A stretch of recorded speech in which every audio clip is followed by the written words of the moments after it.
Hello, everyone. Welcome back to Smart Talk English. This podcast is for learners who want to speak natural English. Today's topic will remove a very common confusion from your mind. Hi, friends. We are very happy you are here. In this episode, you will clearly understand how to use either, neither, and rather in daily conversation.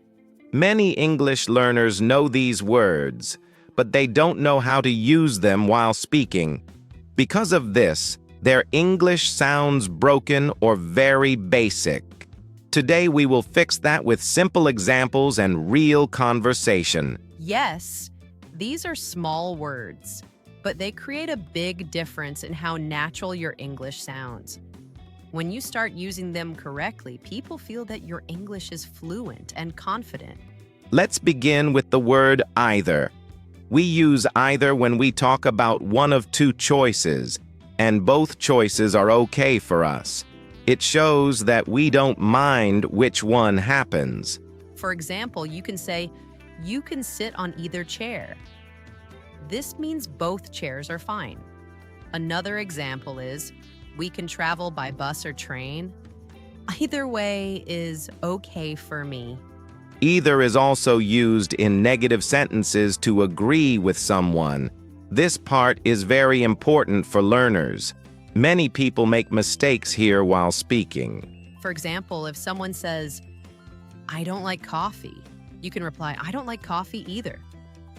This sounds natural and grammatically correct. Now let's move to the word neither. Neither means not this and not that.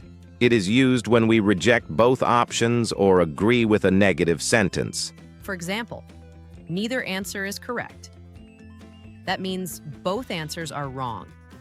In speaking, we often say, "Neither do I," to agree with a negative statement. Listen to this conversation. "I don't watch TV." The reply is, "Neither do I."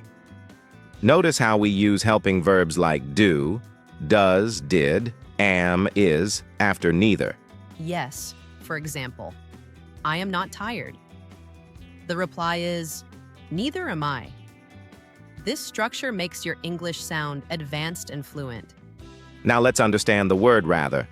Rather is used to show preference. It tells us what we like more when we have two options. We usually say, "I would rather." For example, "I would rather stay home than go outside."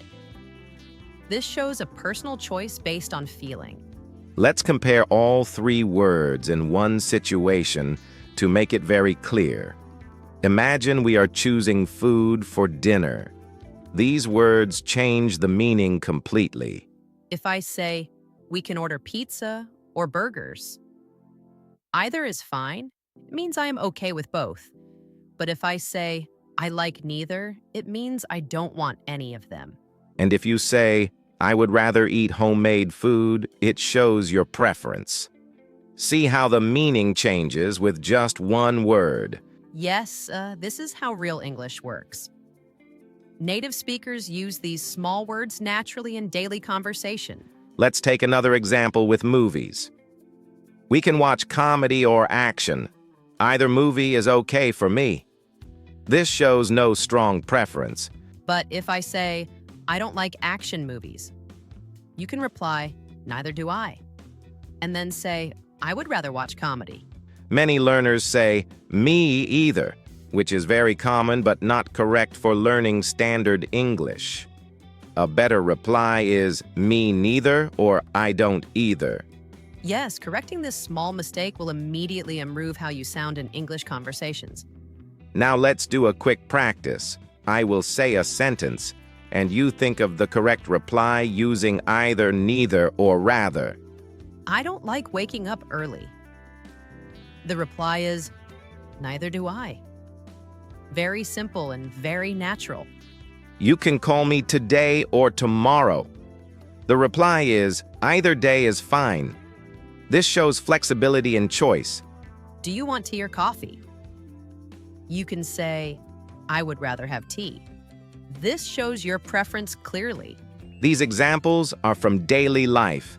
That is why learning them is very useful. You can start using these sentences today. Yes, and when you practice them in conversation, you will feel your English becoming smoother and more connected. Today we learned how to use either for choices, neither for negative agreement, and rather for preference. These three words can change the way you speak English. Practice these sentences in your daily life and try to notice them in movies and conversations. Thank you for listening, and we will see you in the next episode.